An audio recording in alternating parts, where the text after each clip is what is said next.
We will continue with the origins of the English language.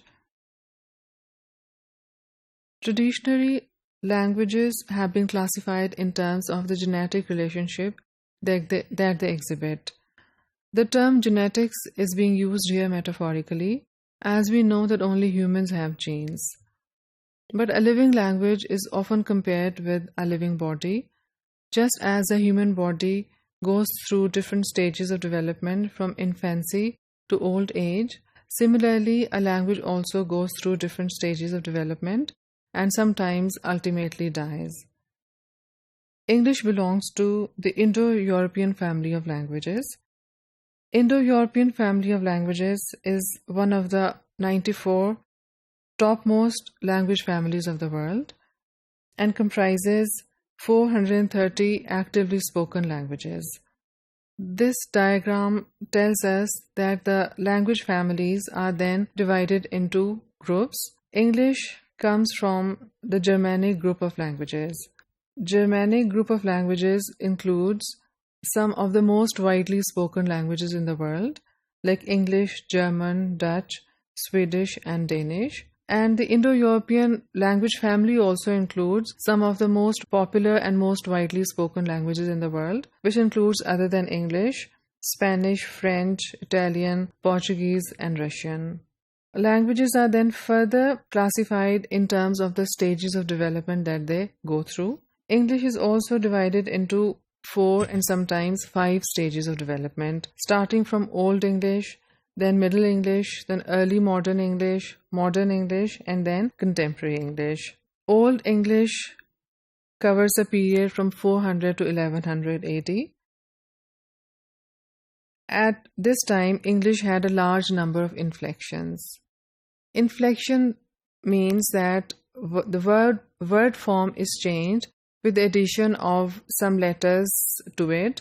For example, a verb can be inflected to change tense. We can add ed to the verb reach and inflect it to change it into the past tense, reached. Similarly, an adjective can be inflected with the addition of er or est to show its degrees. So the adjective brave can be inflected with the addition of the letters er to change into its second degree, braver. Similarly, the addition of est will further inflect it, and we will have the third degree of adjective, bravest. So Old English had lots of inflections. Adjectives had 3 genders. At present in English, adjectives have no genders at all, but at that time, other than verbs and other verbs and nouns, adjectives also had genders, at least 3 genders. The Middle English period comprised period from 1100 to 1500.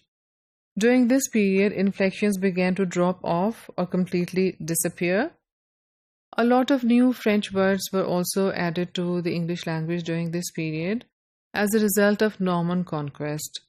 Norman conquest took place when the Duke of Normandy, which is now a part of France, invaded England and established his kingdom in England.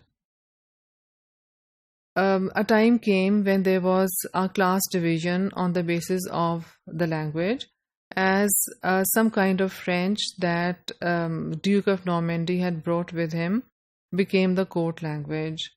So the upper classes used French and the lower classes used English. However, English was revived in the 13th century with the addition of a large number of French words. And this was the main difference between Middle English and Old English, that inflections had reduced or disappeared, and a lot of French words had been added to the English vocabulary. Early modern English spans over 1500 to 1800. It was a period when there was an increased contact with people from all around the world. This was also the time of Renaissance. Renaissance was the revival of classical knowledge. and a lot of Latin and Greek works were translated into English. Whenever an equivalent could not be found in English, an original word was used. Also, there was a lot of enthusiasm among people for classical languages, and therefore a lot of Greek and Latin words and also French words were borrowed from these languages into English. Another important event which makes modern English distinct from the Englishes of the previous times is the invention of the printing press, which is considered one of the biggest inventions of its time. With the invention of the printing press, there was a demand for standardizing the language, spelling, and grammar. For example, before the invention of the printing press, the word though had 500 different spellings. Similarly, a simpler word as she had 60 different spellings. But with the invention of the printing press, grammar, spelling were fixed and they were standardized.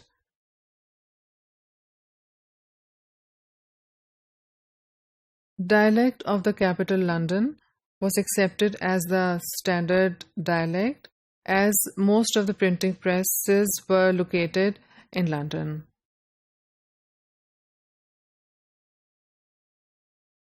Modern English, which comprises the period from 1800 to present, was also marked by an increased vocabulary because of two major events in the history of the world.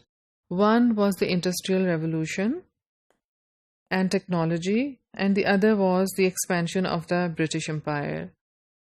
With the Industrial Revolution, a lot of new words were introduced in English for the things and ideas which did not exist previously. So suddenly there was a big influx of new vocabulary in English. Around the same time, the British Empire had expanded and colonized many different nations in the world. From all these nations, wherever the English colonizers went, they borrowed words and used them as their own. Not all scholars divide English into 5 periods, but some scholars do divide English into a contemporary period also. This division or classification reflects the dynamic nature of language. It shows that language is not static and is continuously in a process of change. For example, the English that we know today may change in 1 year's time or may be very different in the next year. These changes will be small, and these changes are extremely gradual and imperceptible, as gradual as the growth of a tree or the change of a skin on a human body. We cannot realize it when it is taking place. So the English that we know today may be very different from the English in the next few years because of certain external and internal forces. You must be aware of this lot of talk about gender equality these days. There's a lot of pressure in English-speaking countries about using vocabulary which is gender neutral. Similarly, there's a lot of talk about simplifying the grammar. That is why we use certain regular verbs in place of irregular verbs. One example is the use of the verb strived in place of strove. So, in this way, English is changing and spreading throughout the world.